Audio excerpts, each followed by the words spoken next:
Assalamualaikum warahmatullahi wabarakatuh.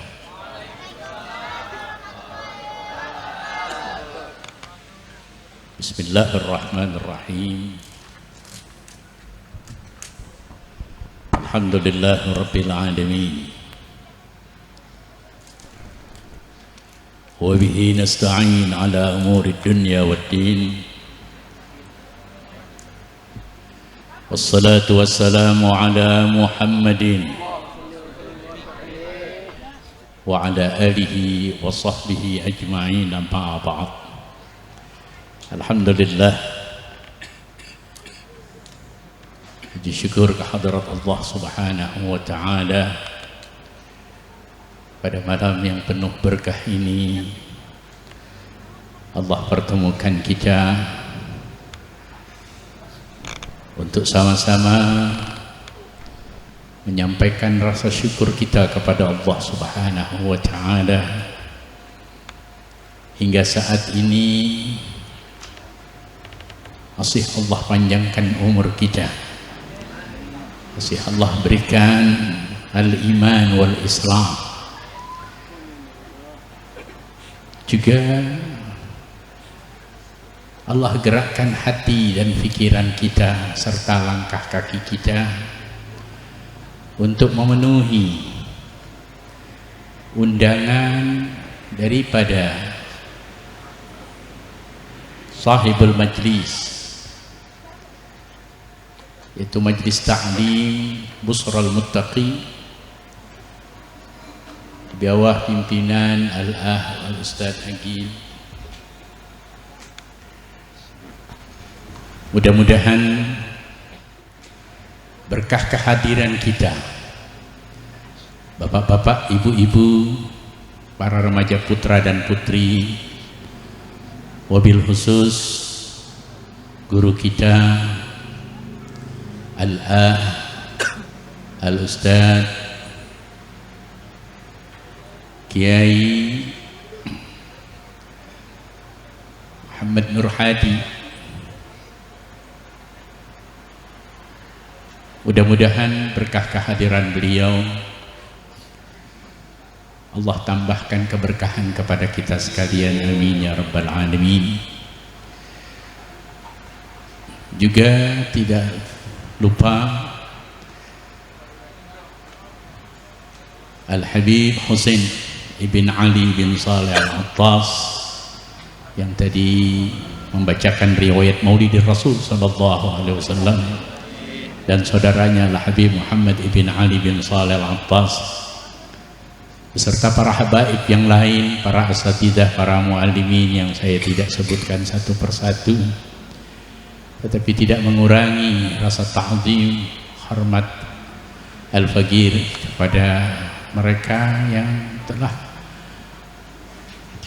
meringankan kakinya untuk hadir memperingati hari kelahiran Nabi kita Nabi Muhammad sallallahu alaihi wasallam. Secara singkat saja karena waktu sudah jam 10, kita sebagai umat Nabi Muhammad sallallahu alaihi wasallam ada satu kewajiban kepada kita. Ada satu kewajiban yang disyariatkan oleh agama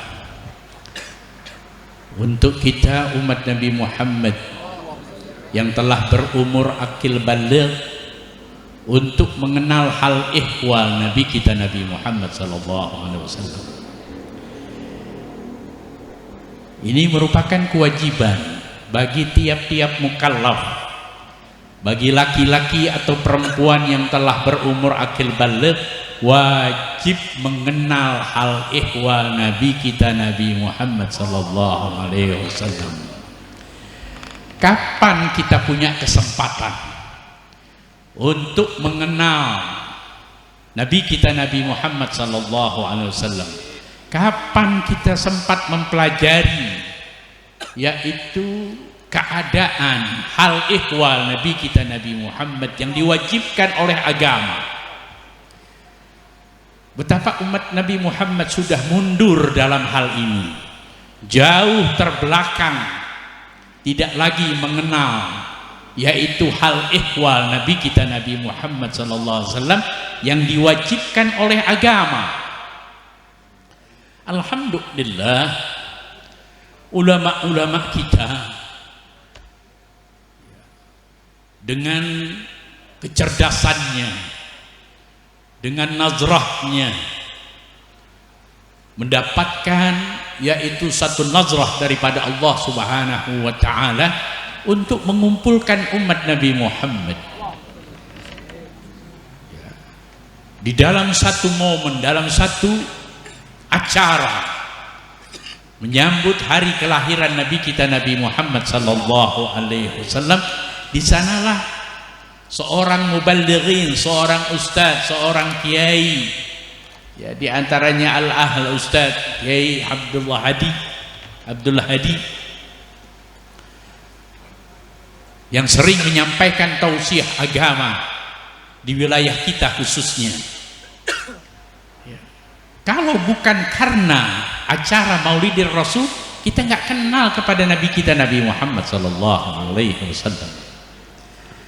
Padahal ini merupakan satu kewajiban kepada umat Nabi Muhammad, laki atau perempuan, untuk mengenal hal ihwal Nabi kita Nabi Muhammad dari mulai yaitu di alam kandungannya, di alam kandungan ibunda Sayyidatuna Aminah radhiyallahu taala anha.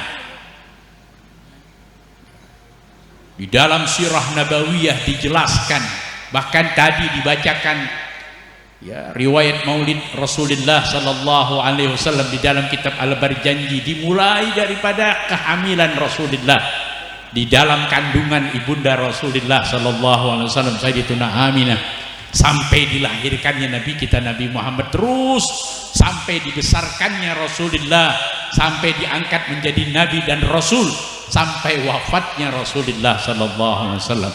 Ini kewajiban kita umat Nabi Muhammad. Betapa lemahnya umat Nabi Muhammad pada saat ini. Mereka lebih disibukkan mengenal kandidat-kandidat pilkada, pilpres. Itu yang jadi pengenalan kita ya. Rekam jejaknya segala sesuatunya, sedangkan nabinya yang diwajibkan kita nggak pernah mengenalnya. Ini celaka umat Nabi Muhammad SAW. Oleh karena itu, satu peristiwa akan kelahiran Nabi Muhammad diabadikan oleh Allah. Tidak ada yaitu seorang nabi dari Nabi Allah Adam sampai Nabi Allah Isa diriwayatkan oleh Allah Subhanahu wa ta'ala di dalam kelahirannya peristiwa yang agung, yang sangat luar biasa, diabadikan oleh Allah di dalam surah Al-Fil. Alam tara kaifa fa'ala rabbuka bi ashabil fil alam yaj'al kaidahum fi tadlil wa arsala alaihim tarmihim bihijaratin min sijil faja'alahum. Nggak ada satu nabi pun kecuali Nabi Muhammad.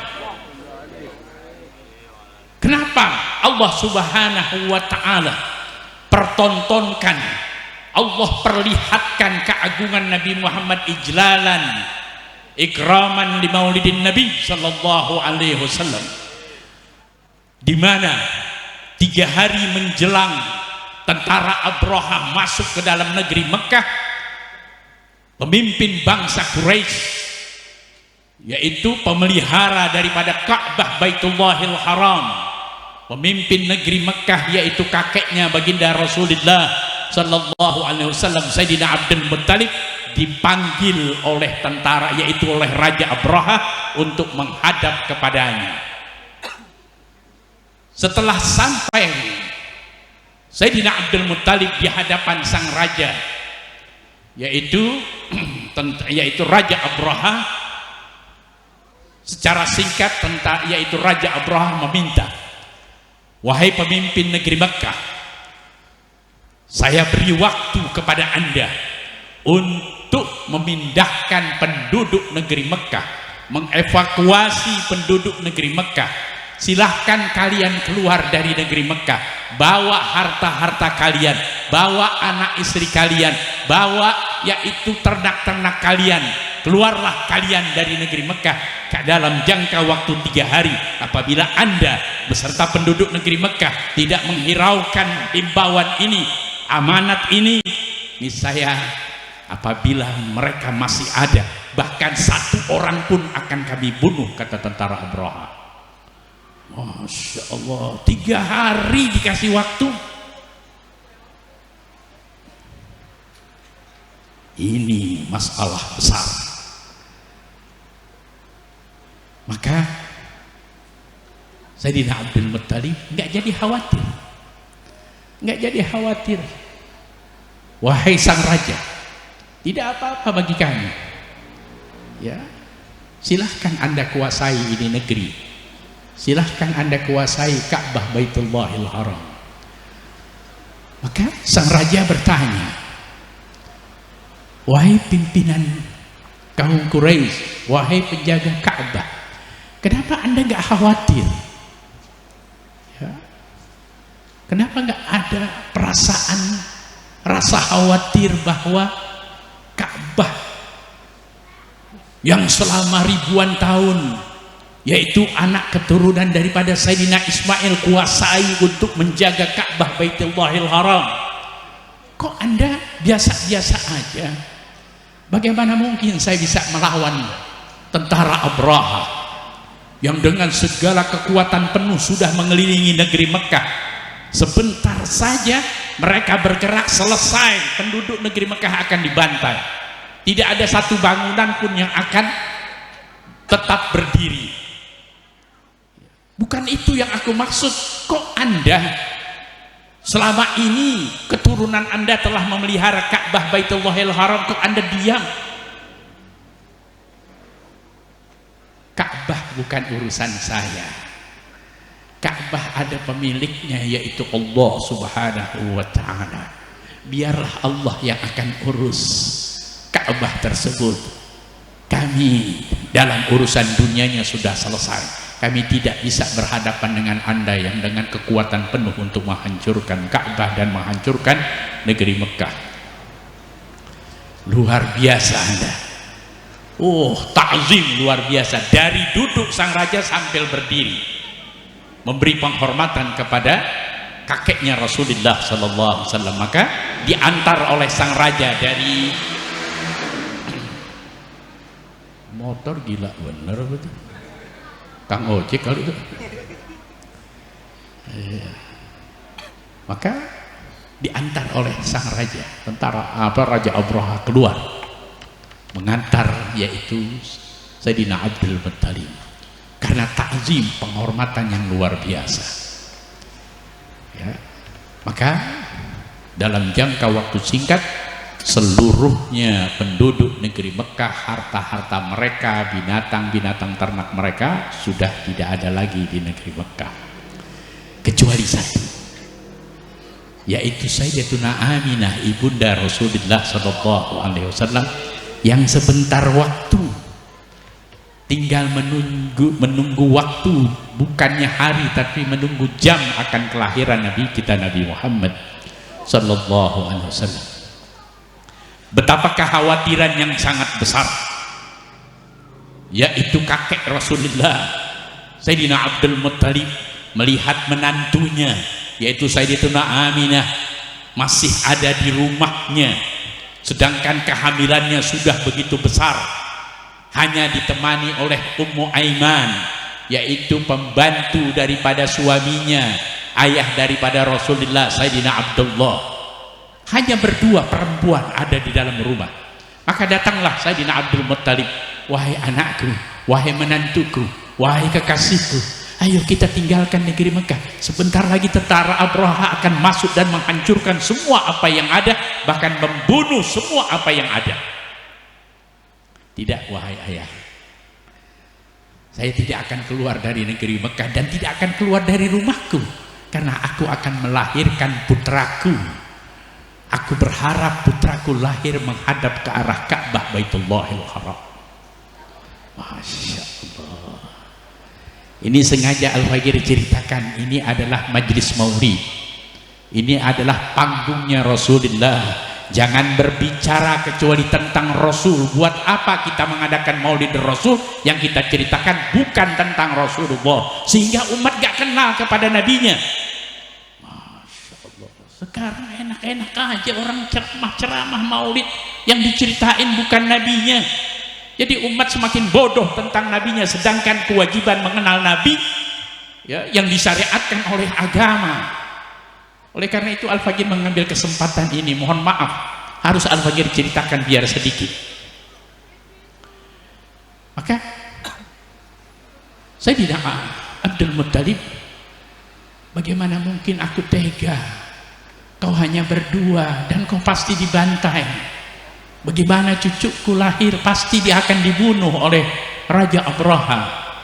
Sayyidatuna Aminah dengan keyakinannya dan keteguhannya, kepercayaannya, dan dia yakin semenjak yaitu janin yang dikandungnya di alam rahimnya tidak ada satupun nabi yang tidak datang menghadap dan memberitahu kepada Sayyidatuna Aminah bahwa janin yang kau kandung wahai Aminah adalah penutup para nabi-nabi dan rasul. Jadi Sayyidatuna Aminah tahu bahwa putranya ini kelak akan menjadi nabi dan rasul. Tahu bahwa janin yang ada di alam kandungannya adalah seorang laki-laki. Makanya tadi dikatakan, aku ingin putraku lahir menghadap Ka'bah Baitullahil Haram. Masya Allah, luar biasa. Ya, tadi tidak disampaikan di dalam riwayat pembacaan Al-Barjanji, tapi adanya di dalam kitab Simtud Durar. Waqad qaruba hadzal maulud fanfalaka subhul kamali minan nuri an amud wa baradal hamidul mahmud mud'inan lillahi bitta'dhim.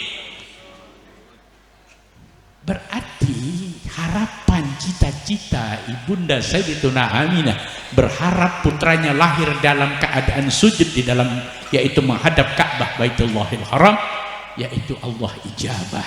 Ternyata Nabi Muhammad lahir dalam keadaan mud'inan lillahi wa ta'zimi, tunduk. Mud'inan artinya tunduk, wa ta'zim lillah, sebagai pengagungan kepada Allah, ta'ziman lillah, mud'inan lillahi wa ta'zim wassujud. Hal keadaan Nabi Muhammad di saat dilahirkan dalam keadaan bersujud.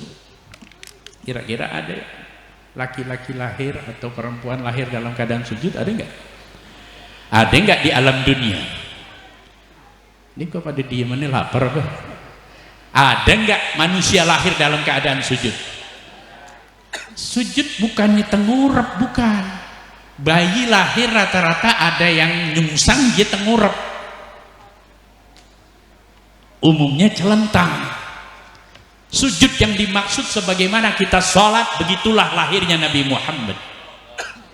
Bayangkan janin seharusnya nggak punya apa, ibaratnya tulangnya belum kaku, belum keras, jadi nggak mungkin dalam keadaan sujud, tetapi Allah perlihatkan tuh. Ya Allah pertunjukkan ijlalan ikraman li maulidin Nabi sallallahu alaihi wasallam. Dibuktikan lahirnya dalam keadaan bersujud.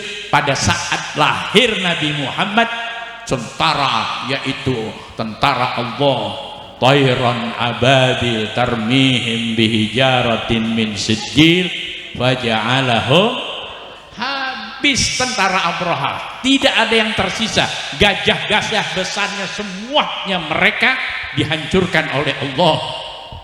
Lihat penghormatan kepada kelahiran Nabi Muhammad. Allah bukan saja menjaga Ka'bah, tapi menjaga kelahiran keagungan Nabi kita Nabi Muhammad sallallahu alaihi wasallam yang kelak akan menjadi penutup para nabi dan rasul. Sampai di sini dimengerti enggak? Anda nggak biasa ceramah, Anda biasa ngajar. Ya. Oleh karena itu beruntung kita menjadi umat Nabi Muhammad. Nggak pernah kita mesen nama orang tua kita, sama kakek kita, supaya kita lahir menjadi umat Nabi Muhammad. Enggak. Ya, kita nggak capek-capek berjuang menjadi umat Nabi Muhammad, kita nggak pernah lelah, nggak pernah capek, nggak pernah mendapatkan intimidasi, nggak pernah mendapatkan yaitu ancaman dan lain-lain. Berbeda dengan ashabul Rasul, mereka ingin masuk ke dalam agama Allah aja harus korban nyawa, harta, segala-galanya. Kita lahir dalam keadaan aman, sudah menerima anugerah daripada Allah, berkah perjuangan Rasulullah yang memohon kepada Allah, seandainya yaitu manusia di saat aku menjadi nabi dan rasul mereka belum mau menerima yaitu apa yang aku serukan untuk yaitu masuk ke dalam agama Allah, aku berharap ya Rabb, anak cucu mereka agar kau berikan mereka yaitu hidayah, Allah berikan mereka nikmat yaitu Islam.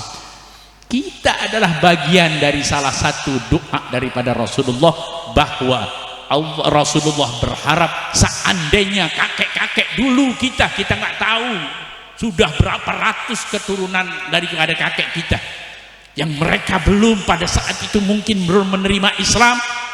Rasulullah mendoakan seandainya mereka belum menerima Islam, aku berharap anak cucuku ya anak cucunya akan masuk ke dalam agama Islam.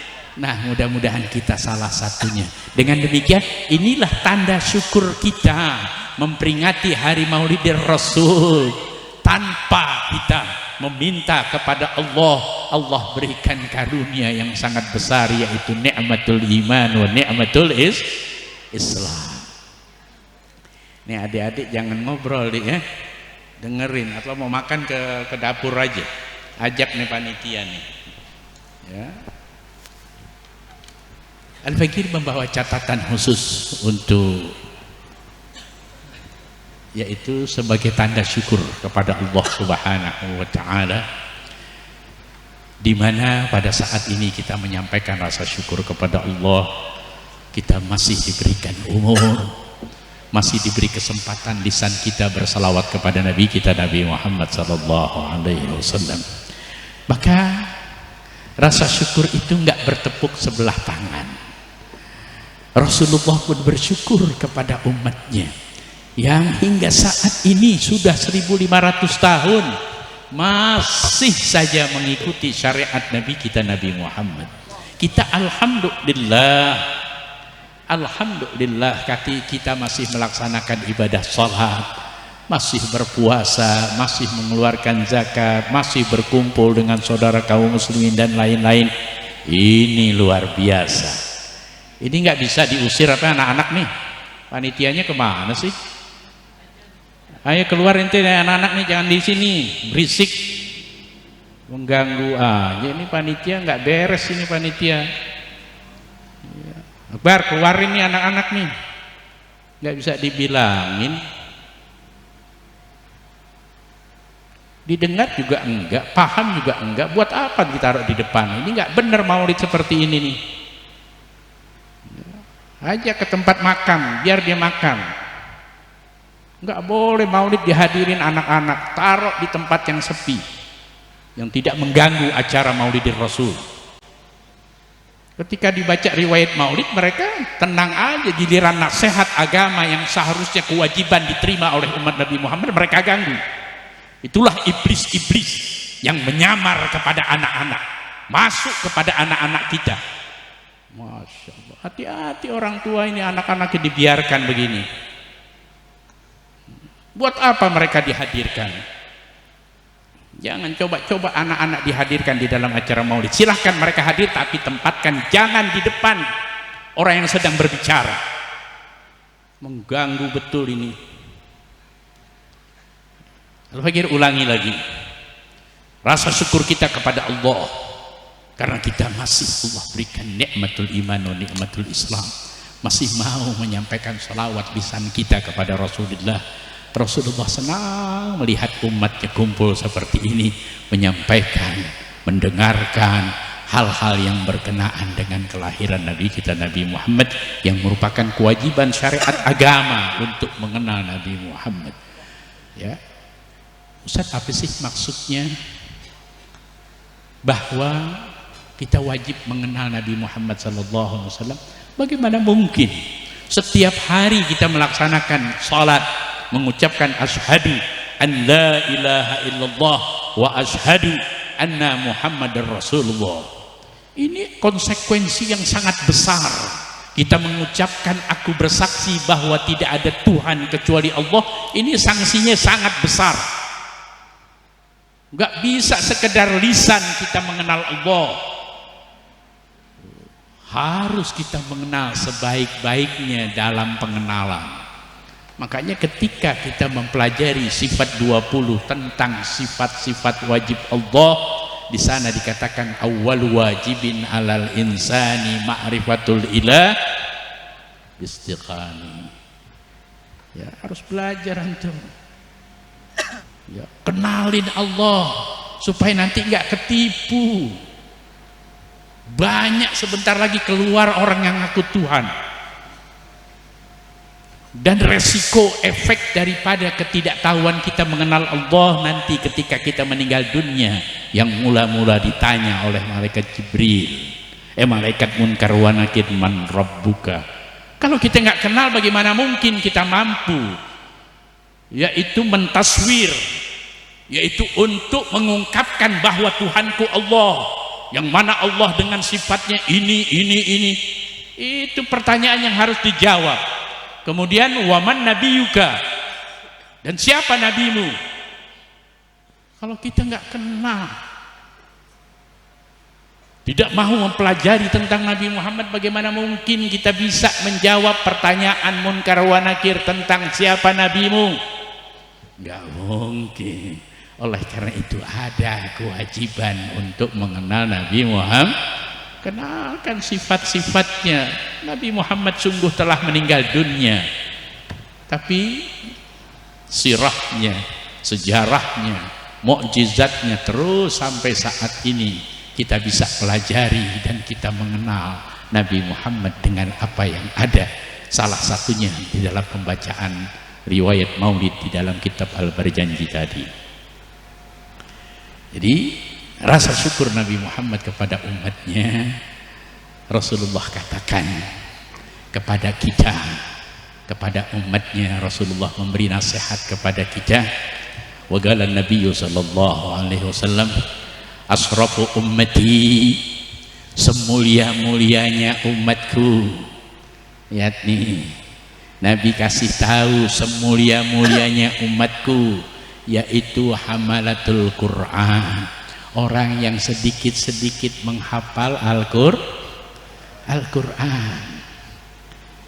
Ya, sedikit demi sedikit kita pelajari. Jangan sampai satu hari kita nggak menghafal Al-Quran. Hafalkan surah-surah pendek dulu di dalam juz amma. Tetapi Al-Faqir lebih melihat umat Nabi Muhammad pada nggak kenal huruf agama, huruf yaitu huruf Al-Quran. Nggak mau belajar lagi huruf-huruf hijaiyah, dapat menyambung kalimat menjadi kalimat sempurna, menyusun huruf-huruf menjadi kalimat sempurna. Ini kewajiban kamu. Kalau kamu ingin mendapatkan penghormatan, kemuliaan daripada umat Nabi Muhammad, bukan jadi ulama, bukan jadi waliullah, bukan. Kata Nabi, asrafu ummati, semulia-mulianya umat Nabi Muhammad, yaitu umatku, kata Rasulullah, hamalatul Quran. Sedikit-sedikit dia menghafal Al-Quran. Ya paling yang kita hafal suratul Fatihah, kuliah, kulhu, annas, itu aja yang ada di tahlil. Pulang mbak berkat dah. Itu aja. Kenapa? Coba tiap hari ambil ya satu surah yang pendek-pendek aja dulu. Ya, kalau kita ingin mendapatkan pangkat menjadi sebaik-baiknya umat, pelajari itu dan hafalkan. Kemudian diamalkan di dalam sholat kita. Ya, ketika kita sholat jangan kuliah lagi, kulhu lagi, kuliah lagi, kulhu lagi. Sampai malaikat tekep kuping. Bosan gue dengerin. Coba kita ganti surah ini, ganti surah ini sambil ngapa? Ustaz kalau buntu di tengah ya nggak hafal, udah nggak apa-apa, langsung takbir, ruku. Ya, nggak apa-apa, nggak perlu sempurna, tapi terus uji coba terus sampai hafal. Makanya jangan berpindah terlebih dahulu sebelum kita hafal. Ya, sebelum kita hafal. Aneh hafal baca suratul Fatihah aja 3 bulan belum hafal, nggak apa-apa, terusin sampai hafal. Ini yang akan menjadi kita tergolong menjadi, yaitu asrafu ummati, semulia-mulianya umatku adalah yaitu orang yang apa tadi, menghafal Al-Quran dikit-dikit enak ya, apalagi sampai juz amma selesai. Ustaz, kalau sampai juz amma kelihatannya bakalan mati Ustaz. Nggak apa-apa, nggak perlu 30 juz, cukup ya. Usaha itulah yang dipandang oleh Allah. Ikhtiar kamu sekuat tenaga itu yang dihargai oleh Allah, maka masuklah kamu kelompok daripada asraful ummati. Bagaimana itu yang hafidul Quran? Lebih hebat, luar biasa ya. Jangan mau kalah sama mereka yang hafidul Quran ya. Nggak disuruh sama Rasulullah untuk kita menghafal 30 juz. Yang disuruh apa tadi? Sedikit demi sedikit menghafal Al-Qur'an. Masa iya dari umur akil balik sampai umur sekarang nggak hafal juga juz amma? Ada yang hafal juz amma nggak nih? Kayak nggak ada yang jawab nih. Tuh lihat tuh kelemahan umat Nabi Muhammad ya, berbahaya betul ya. Nanti Al-Faqir akan jelaskan kenapa berbahayanya ya. Kemudian yang kedua adalah wa ashabul lail, orang yang biasa bangun mengerjakan sholat malam walau rakaatain, meskipun hanya 2 rakaat ketika kamu bangun malam di atas jam 12 ya, kamu bangun tidur ya, kamu berwudu, kemudian kamu sholatul lail 2 rakaat ya, itu minimal 2 rakaat ya, apalagi bisa sampai 1000 rakaat. Tapi kan barang yang mustahil kalau 1000 rakaat, bukan urat kita ya.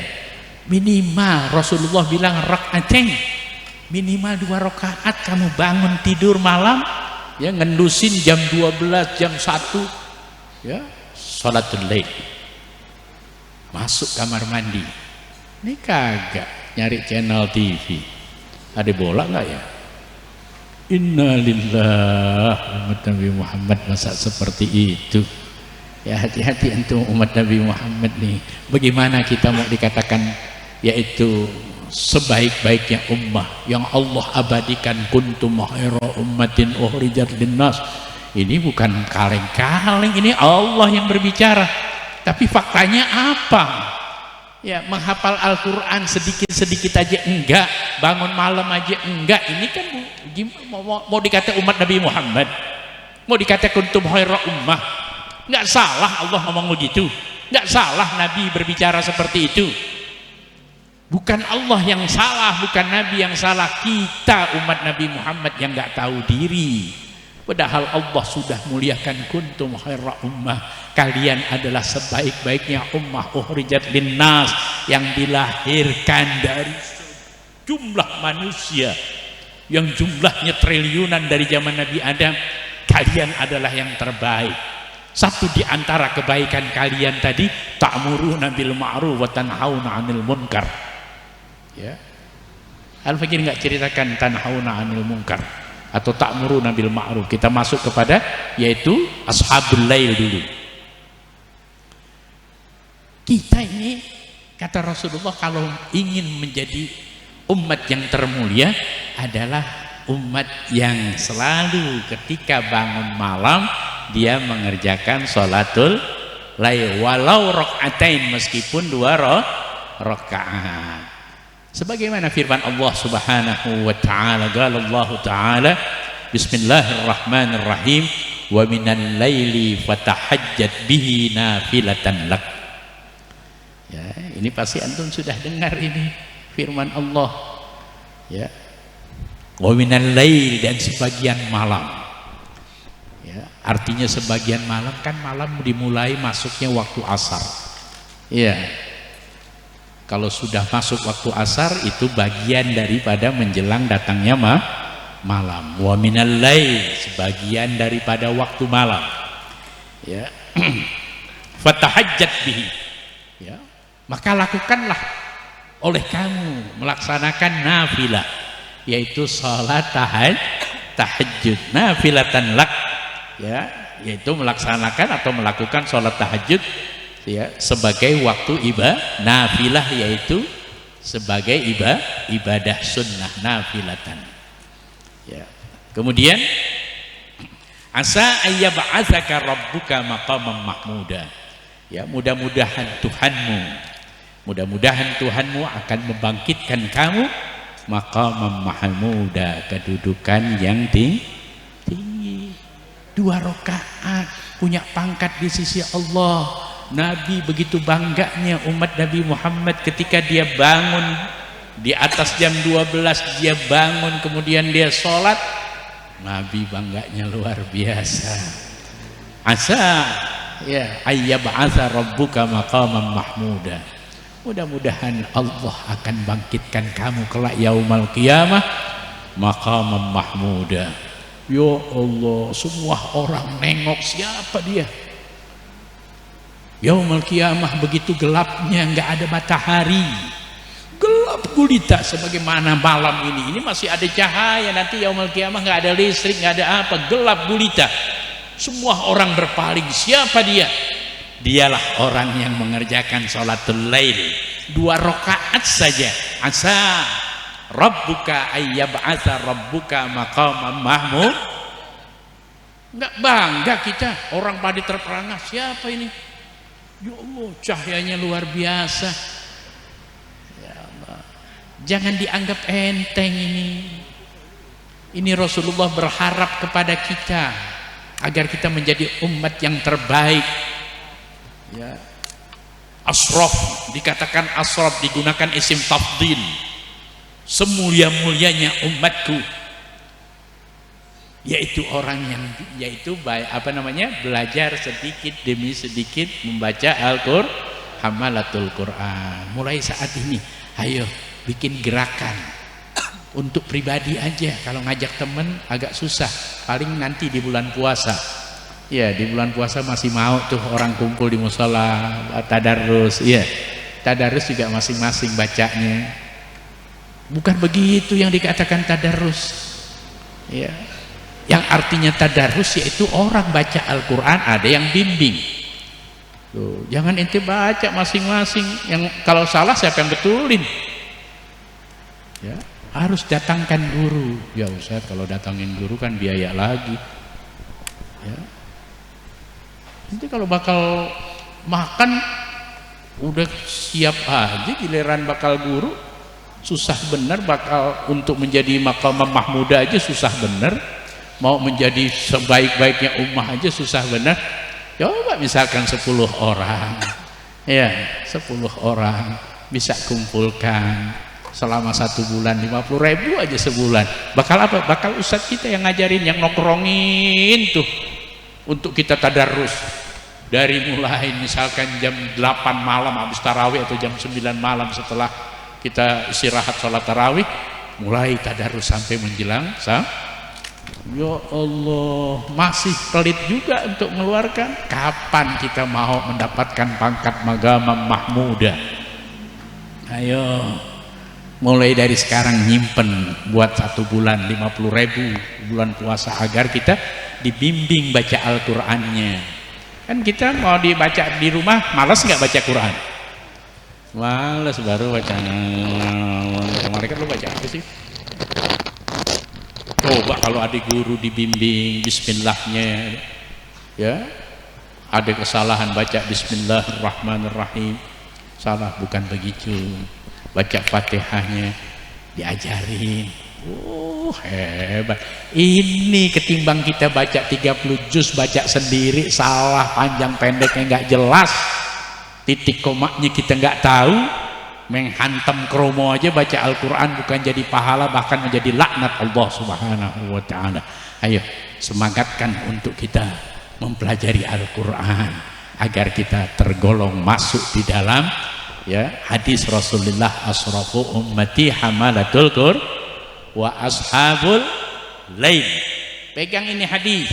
Kalau kita mau menjadi pangkat, ngapain ente ngudak-ngudak jabatan, pengen jadi RT, pengen jadi RW, pengen jadi lurah, pengen jadi camat, pengen jadi gubernur, pengen jadi bupati.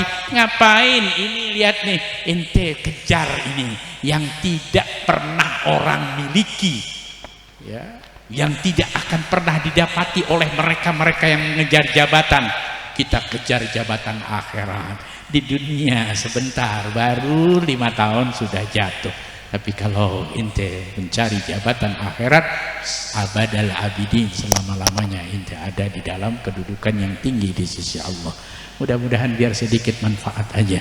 Amalkan ini nasihat-nasihat agama. Berbahaya bagi orang-orang. Wail katanya.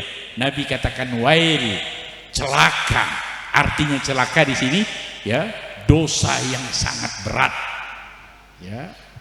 Li agma'il qaul, bagi orang yang mendengar nasihat agama tapi dia tidak mau menjalankan adab-adab agama. Artinya dia tidak mau ngamalin. Didengar, itu buat kelompok ustadz aja, bakat kelompok mu'alim. Ini nasihat Rasulullah untuk umatnya. Entah dia seorang ustadz, entah dia seorang kiai, entah dia seorang waliullah, entah dia seorang ulama, entah siapapun gelarnya, nggak dituju oleh Rasulullah. Yang dituju adalah umat Nabi Muhammad. Kita yang dituju. Siap ngamalin nggak nih? Bismillah, niatin biar kuat. Cari pangkat di dunia, udah susah di dunia, kenapa mau susah di akhirat?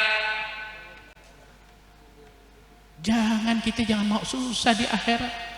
Di dunia memang qadar Allah, ketentuan Allah Subhanahu wa ta'ala, tapi akhirat adalah usaha kamu. Karena akhirat tidak dijamin oleh Allah, dunia dijamin oleh Allah. Kehidupan kita di alam dunia, wa ma min dabbatin fil ard illa 'alallah rizquha. Jangan khawatir kalau urusan dunia, Allah sudah atur urusan kita. Tapi urusan akhirat Allah nggak pernah jamin kamu selamat di alam barzah, di alam kubur kamu nggak bisa selamat. Kalau di dunia kita susah, masih ada famili kita, masih ada orang tua kita, masih ada saudara kita, masih ada tetangga kita, kawan-kawan kita, masih ada yang tengokin, masih ada yang bantu. Tapi kalau kamu sudah masuk ke alam kubur, tidak ada satu manusia pun yang menolong kita. Tidak ada lagi kecuali amal kita. Apa-apa yang dinyatakan oleh Rasulullah, wail, siksa yang sangat keras di agma'il qaul, bagi orang yang tidak mau mendengar nasihat agama, bahkan tidak mau mengamalkan nasihat adab-adab agama. Al-Fagir karena kecintaan ini berbicara keras seperti ini. Juga kepada adik-adik tadi saya berbicara keras karena kecintaan, karena ini regenerasi kita. Kalau regenerasi kita ini nggak mau dengar nasihat agama, berbahaya betul. Kita nggak bisa yakini 20 tahun mendatang apakah Islam masih ada di kota Bekasi ini. Kalau umat Islam melempem seperti ini, sayang ini momen yang berat di dalam peringatan Maulid Rasul. Ceritakan tentang Nabi, jangan ceritakan urusan pilkada, urusan ini nggak ada artinya, nggak ada artinya. Kita sudah laksanakan, selesai. Ini adalah panggung Maulid Rasul. Ceritakanlah tentang baginda Rasulullah sallallahu alaihi wasallam. Walaupun minkum, wassalamualaikum warahmatullahi wabarakatuh.